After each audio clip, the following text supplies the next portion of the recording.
Robin. I want to talk about Mike Destefano for a minute or two, and Jimmy, who definitely knew him much better than we did, is in the bathroom taking a shit. Fittingly enough, Jimmy. This is perfect. He's taking a shit. I think Mike Destefano would appreciate that. Of course. We're about to talk nicely about him, but we can't because Jimmy's taking a shit. He's taking a shite. Yeah, that's Jimmy, though. What are you going to do? I remember meeting Mike for the first time. It was at a Dennis Leary show. Oh, yeah? And Dennis had a great lineup of comics and a bunch of guys I didn't really know. And I met or saw for the first time that night Mike Destefano and Jim Jeffries. Oh. And then they both became part of our show after that for a while. And Mike did a lot of great stuff for this program. Remember him at the Animation Fest, killing when most of the crowd didn't really know him yet. And our crowd could be tough to the new guys. Can they? Holy shit. Tough to the new guys, but no shit. In that one performance, he turned everybody, he turned everybody into a fan of his. And we've had a lot of guys in the show, and I'll say this, man. He was so appreciative, so nice, just so genuine. Really was like, would go out of his way to make sure we knew that he really, really appreciated being on the show and everything we did for him. Some guys, not so much, is all I'm going to say. Some guys, not so much. And I'm not going to fucking name names today, but he was one of those guys that really went out of his way to thank us. Yeah, he liked being here. That's for sure. And I guess they're saying he died of a heart attack. When, though? Do we know when? I don't know. It's Tuesday, so what? Maybe on Sunday? Usually that takes that long? It usually takes a little time to get around. From what we were hearing, it was Sunday night. Sunday night? Yeah. Oh, gee. Or Sunday, I should say. I don't know. That was his career was just starting to take off. He was at it a long time. He had a one-man show that was getting a nice buzz. Of course, he was on Last Comic Standing, and he killed on that. He did great. Yeah. And him and Geraldo from the show are now dead. That's kind of creepy. Yeah, right? I'm sure that's going to be coming up in the news in the coming days. Jinxed. Is the show cursed? Jinxed show. Right. So. And Jimmy's taking a shit. That's a drag. That's a drag. Jimmy's taking a shit. No, we could do. We could play. I was going to do this after we talked about him. Why don't we play a clip from when Mike was on our show? Ooh. And then Jimmy will come back and give his thoughts on the whole Mike Destefano thing. All right. Here's Mike Destefano not too long ago talking about doing heroin at 15 and making it funny, by the way. Sorry, my headphone thing is crackling. It's okay. Check this out, and then we'll have Jimmy. You liked your drug days? I did heroin. That was my thing. Wow. Really? Yeah, and everybody, that's like so fascinating to people. I never smoked pot.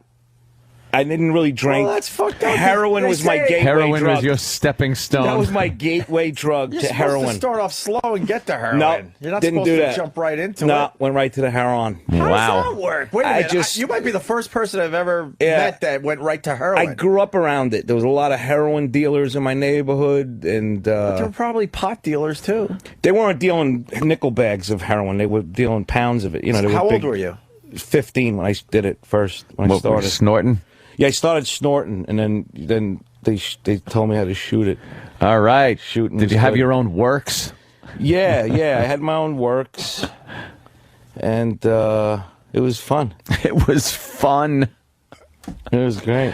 Heroin was the best. You're insane. I can't. I'm not. Wait. I'm off of drugs now. I'm off of drugs 9 years. I don't want to fast forward. So you're 15. I'm never going to say heroin sucks. Like people say, it's like if you never tried it, it's like having your dick sucked and a puppy licking your nose at the same time. Try to imagine, right? You know the beauty of that. But reverse the participants. Right. No, and then the girl bites your dick off and kills the puppy. But still, you wake up the next day, and go, I want to do that again. But dude, at 15, I was scared to drink half a beer. Like how does it go through your head that at 15 I'm going to try heroin? I don't get that. I had a cast on my arm from my father hitting me with a baseball bat. Ooh. So like that's the Is that kind of real? shot. Yeah, I swear to God. So Why did he hit you? Okay, Why not? Why didn't he? He broke my arm with a baseball bat. I don't think there is any why. But what did you do wrong in his eyes? What could I have done? Killed my little baby brother? I understand that, but there was a reason why. You sound like a therapist that wants me to fucking stay sick. With that therapist shit. Talk to him. No, Jimmy brings the mumbo jumbo. He's pushing me towards like blaming myself for being beaten. Is what I'm saying. My father broke my fucking arm. On yourself. No, he wants to. But what was the reason? You should be a rape counselor. What were you wearing?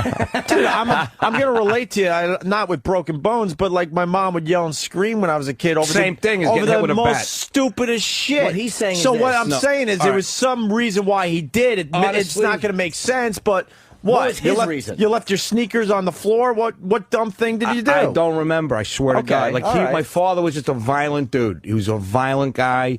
You know, we grew up in violence. I live right across the street from a numbers store where my father hung out, card games, all wise guys. It was just, that's how I grew up. Hitting kids was normal, but like he would overdo it, and he'd fucking. So no, you asked me about shooting the dope. All right, so you got the arm on your cast. Yeah, my fucking arm's broken from my father. So I mean, there's so much pain, mental anguish that's fucking sticking a needle in my arm. It's not the needle that hurt. It's what you're gonna get when you hit the plunger. That's why you do it. It hurts for a second. It's a pinch, but then the blowjob and you know what I mean? Yeah, puppy. All of a sudden, mommy loves you and everything's wonderful. So you grabbed the bit at 15. You start snorting it from who? I just neighborhood guys. Just some dude. Older? Yeah, a little bit older than me. I grew up. I'm from Throgs Neck. You know, you've heard of it? Throgs Neck. Sure, they got a bridge there. I know the Yeah, bridge. the bridge. Yeah, well, there's actually a neighborhood below that fucking thing. Yeah, no, the whole. It's all. Isn't that just part of Queens? You know, there's a lot of guys from Harlem there that grew up in Harlem. Italians, they were drug dealers, heroin dealers. You know, so there was a lot of heroin in the neighborhood. So I tried it. It was, you know, and I liked it. What'd you get the first time out of it? I threw up like an animal. Like sick, and you want to die, but then when you stop throwing up and the drug does its thing, you're like, that was so worth it. I want more, you know? Wow. No, you know, that's why people I get paid, When was the next time you did it after that? The next day. You were done. I was hooked in a week. I was hooked in like a week. I had a habit. Like I had to have it every day. What did you do to get it? Nothing like Voss did. I've never. What was the worst thing you did to get it? The worst thing I did, robbing people, breaking into homes. Oh yeah, definitely robbing people. I brought B&E's, break-in. Trying to think of statute of limitations. I think you passed it. I want to notice some crimes. I think you're all right. No, I did. We did things. And my brother's a criminal, so like I would hang with him and do crime like things, and he was not on drugs, so I would get the drugs. You know, we would do stuff. So, all right, you snorted for how long? Things, maybe a couple of years, and then you went to the needle. Yeah, why? Needle. Because you needed a better rush. It's economics, man. You sniff 10 bags of dope, or you shoot 2 bags. What would you? You know what I mean? You just do it. That's the philosophy of it. Yeah, it's a mess. I was 18. I was on methadone. I was over at the methadone clinic. I used to get off at the train at the fucking York Hospital, the same stop as Hunter College. So I'd be on the train with all these kids that were my age. They were going to college. I was going to get my methadone. It was a mess, you know? And then I went to rehab and started getting clean. I got clean for a few years. I relapsed again, on and off for 20 years. And finally, 9 years ago, I stopped. That was it. Mike Destefano from our show a couple years ago, talking about heroin. That's fucked up. He had a hell of a life, man. Oh, my God. And he was clean at the end of his life, by the way. Yeah. Just want to make that point. 11 years, I think. 11 years, so. Was he 44? That's what they're I saying. thought he was old. He looked older. He did. Yeah, look well, older. that's just it. It's a rough 44. Yeah. And he turned his life around and became a really, really successful comic by the end. So Jimmy's back. We were joking that this is perfect. We're trying to talk about Mike Destefano in a nice way, and you're in the bathroom taking a shit. And I think in some weird way, Mike would have appreciated that. Oh, he would have understood. That was a fucking 8-log coffee dump, and my finger broke through the paper. Oh no! That wafer thinned. And there was a guy in there longer than me. I think no, okay, I watched it. I think there's a guy in there died. Hey, he's just on the bowl. That was wow, was that a good one? So yeah, I was like, oh boy, the guys are probably back on the air. But so you were in L.A.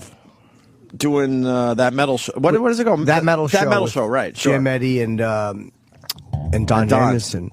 And I woke up yesterday at because I knew I had a late call, so I woke up probably around noon or 1 or something, and I got a bunch of texts from people that Mike had died.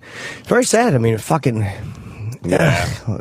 like heart attack is fucking not the way you want to go, but there's a lot worse ways to go. Mm-hmm. And I was saying in the break that I had mixed feelings about it. I mean, obviously, I'm sad. That's a given. But it's also like, I'm sure Mike would have been grateful. Like, he didn't go out early like Greg did. Greg went out fucking early. Mike, if life was fair, Mike would have been dead 10 years ago, 15 years ago, 20 years ago. If life was, people say, life's not fair. If life was fair, Mike would have died in the street. He was fucking a heroin addict. He was HIV positive. Fucking guy gets clean and sober, and he fucking gets into a job he loves, and he fucking gets a nice amount of notoriety for himself. He's loved by people.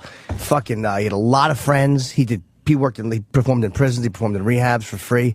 He was a great guy, man, and he gave a lot of himself. So it's like, it's very sad, but it's also like, if you sat him down at one point when he was at his worst and said, you're going to get clean and have 11 years, and he probably would have signed up for that in a second. Yeah. It's not enough time, but it's like, at least he fucking went out sober, and it wasn't from some bullshit relapse or some fucking nonsense. It was like a heart attack, and it happens. People die of heart attacks. It's just, That's a great take. Did he give any impression that he was sick? No, from what I heard, Rich Voss actually told me, and you never want to get your medical information from Voss. Dr. Voss. I heard he wasn't feeling well on Sunday night. He went to the hospital, and I guess he had a massive coronary. I don't know. That's all I know about it was that he just had a very, very.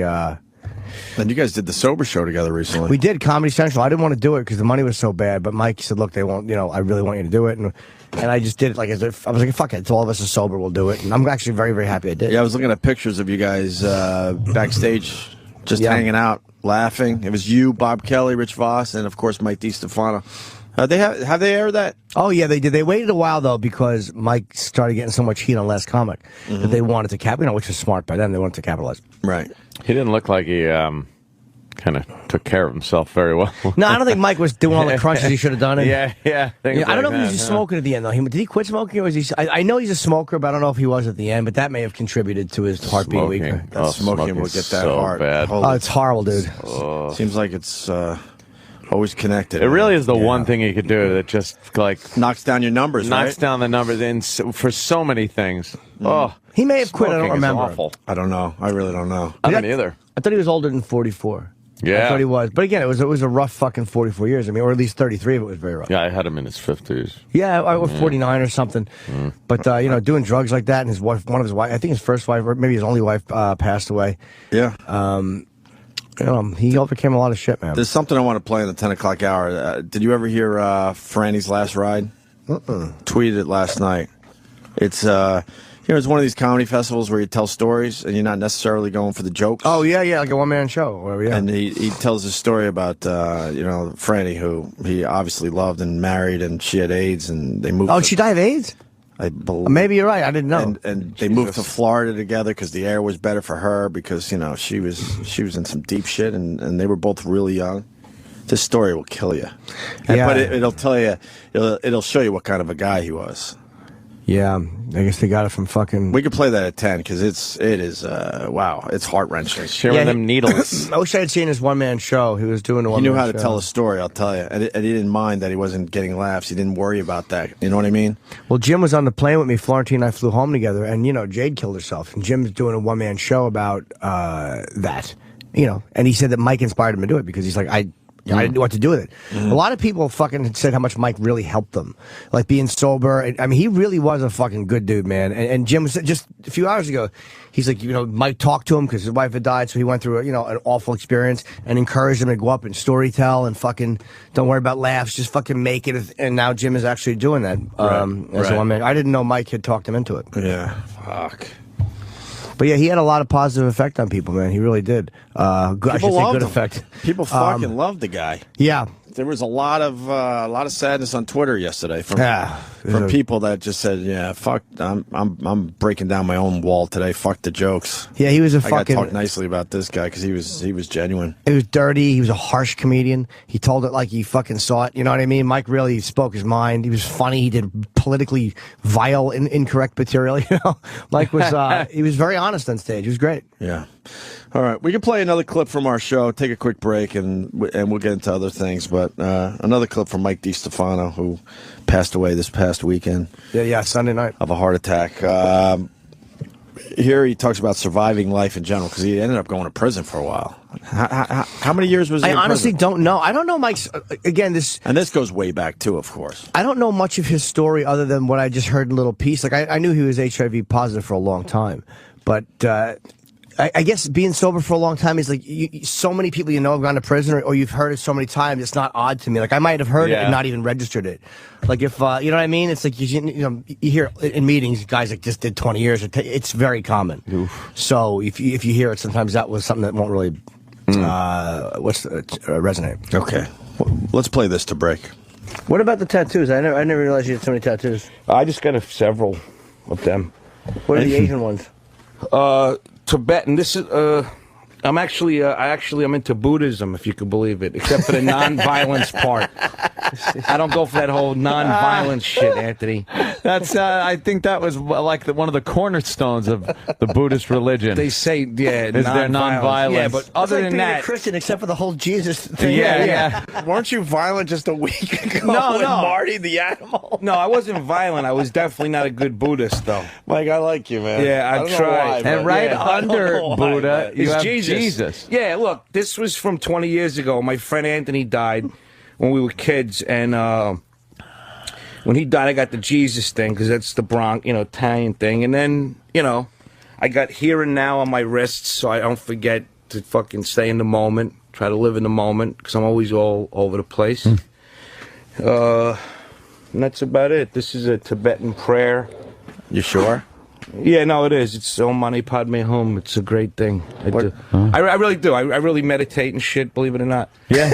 Yeah. I'm not good at it. I'm not good at it. Oh, really? Oh, I'm trying, buddy. I'm trying. I've been through a lot, you know what I mean? So I'm trying. You were funny the whole time?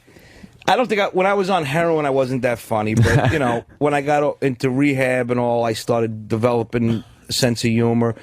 Mike's a funny guy. Like it's almost like you can tell by talking to a guy if he's a funny guy in the neighborhood and just a fun guy. Sure. Shit talk. It's like Keith Robinson. I talk about him a lot, but like Keith is just a shit talker in a funny way. Yeah, he's fun. Shut up. He's just like one of those guys that it doesn't have to be a punchline. Just like I enjoy talking to this guy. Yeah, the technicality of being a stand-up is starting to get into me, but I was always funny. I think I always had people laughing. You know what I mean? So you'd be jail funny, like you'd be funny in jail. Yeah, no doubt. That's a good thing. No doubt. Mike would make guys in jail laugh. Yeah, that's how I survived my life, through jokes. I really did. Like I was never, like I got a lot of friends that are tough. Like tough guys. You know what I mean? And they love me because of my sense of humor, not because I'm tough or any of that shit. You know what I mean? Right. So I'm like this guy that survived the neighborhood. And I'm very loved by a lot of people that are, tough guys, like wise guys, like real street guys, but they like me because of my sense of humor. They want me around. Yeah. So it's fun, it's always, that's been my thing. Wow. Yeah, it's a hell trip. Of a story, man. Oh, it's nothing, bro. I can fucking forget it. That ain't shit. Go figure. Another fucked up comic. I know. Another comic that just has a fucking fucked past. But yeah, it's the way you relate to it, though, isn't it, though? Because everyone's got a fucked past, but they're dysfunctional and they still live in it. I'm not really living in it. I got anger, stuff like that that's coming out now, but I'm not really like that.